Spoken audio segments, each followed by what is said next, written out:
Nous voulons passer maintenant, pour terminer la vidéo, à quelque chose qui est un peu frustrant en général pour ceux-là qui entendent parler du marché financier. C'est le trading. Beaucoup de personnes, quand ils entendent parler des marchés financiers, ils se disent que c'est simplement du trading. Nous venons de considérer la partie la plus importante sur les marchés financiers, c'est l'investissement. Le marché financier, c'est un moyen puissant pour faire de l'investissement, pour faire travailler son argent sur le long terme. Et ça de manière contrôlée. C'est-à-dire, vous-même, vous êtes le maître de votre investissement. C'est vous qui décidez aujourd'hui au travers des brokers en ligne, dans lesquels vous avez accès aux marchés financiers et aux produits financiers. Mais de notre côté, nous avons le trading. Le trading, c'est le placement sur le court terme. C'est-à-dire, on entre dans une position et on la referme dès que la position a de la plus-value. Dans la mesure que le marché est volatile, c'est-à-dire il y a des fluctuations, il peut monter, il peut redescendre. Vous voyez avec la géopolitique, nous voyons l'Iran déclare que le détroit est ouvert, le marché monte. Et l'Iran déclare tout d'un coup qu'il referme le détroit et le marché va chuter. Trump fait un tweet sur les réseaux sociaux, le marché monte, il fait un autre tweet, le marché chute. Ce qui fait que il faut pouvoir gérer cette volatilité de trading. Pour cela, il faut avoir ses capacités, il faut bien se former. Et pas seulement se former à lire les graphiques, mais se former dans la généralité afin de pouvoir avoir un plan, une stratégie de travail et un money et risque management. Mets en commentaire, comment est-ce que tu travailles?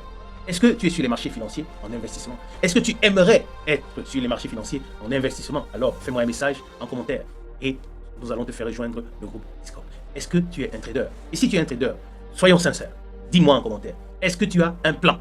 Est-ce que tu as une stratégie claire? Quand je parle de plan, c'est que la semaine commence. Quel est ton plan pour la semaine? Quel est ton plan pour le mois?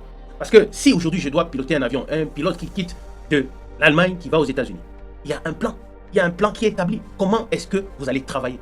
Quel est ton plan? En fonction de la situation géopolitique actuelle du marché, quel est le plan qui est le tien? Tu dois avoir un plan. Si tu n'as pas de plan, tu fais de la navigation à vue. 2. Dis-moi en commentaire, est-ce que tu as une stratégie? Une stratégie qui te donne le signal d'entrée et le signal de sortie. C'est-à-dire, ayant ton plan, tu as défini maintenant une stratégie avec des actifs précis qui vont te donner et tu attends qu'un signal que tu as prédéfini d'entrée en position soit déclenché. Et quand tu entres en position, au moment où tu entres, tu connais déjà où tu sors. Et tu travailles comme une machine. Tu ne laisses pas tes émotions prendre le contrôle. Non, tu ne laisses pas l'euphorie te guider. Quand tu entres dans une position, tu as un plan, une stratégie. Et dans cette stratégie, une stratégie d'entrée, un trade management et une stratégie de sortie. Mets en commentaire si tu as une stratégie claire. Sois sincère. Et si tu n'as pas de stratégie, écris aussi en commentaire. Nous voulons grandir ensemble. Numéro 3. Est-ce que tu as un risque et money management? Ça, c'est le plus important. Beaucoup de personnes essayent de se former ou vont se former sur les marchés financiers. C'est important de se former, savoir ce qu'on fait en trading. Nous ferons une prochaine vidéo, nous allons aller un peu dans les détails, les formations, de l'analyse des graphiques et qu'est-ce qu'on fait de ces choses quand on arrive dans le réel. Quelle est l'expérience du début quand on commence à trader? Chacun de nous a déjà eu cette expérience qui trade, n'est-ce pas? Je vous partagerai mon expérience, n'est-ce pas? Bien. Quel est ton risque money management? C'est-à-dire par rapport à ton capital que tu as alloué au trading, au-delà du capital qui est alloué à l'investissement. Parce qu'un trader qui n'investit pas, c'est très dangereux. Avant de vouloir même faire du trading, assurez-vous que vous êtes d'abord un investisseur. Les marchés financiers, l'investissement doit être la chose que chacun qui est sur le marché financier a déjà sécurisé. Bien, maintenant si on décide de faire le trading, dans ce trading, avec le pourcentage de son capital qu'on alloue au trading, quel est le risque money management? C'est-à-dire combien est-ce qu'on peut positionner sur une position, jusqu'à combien est-ce qu'on peut accepter une perte?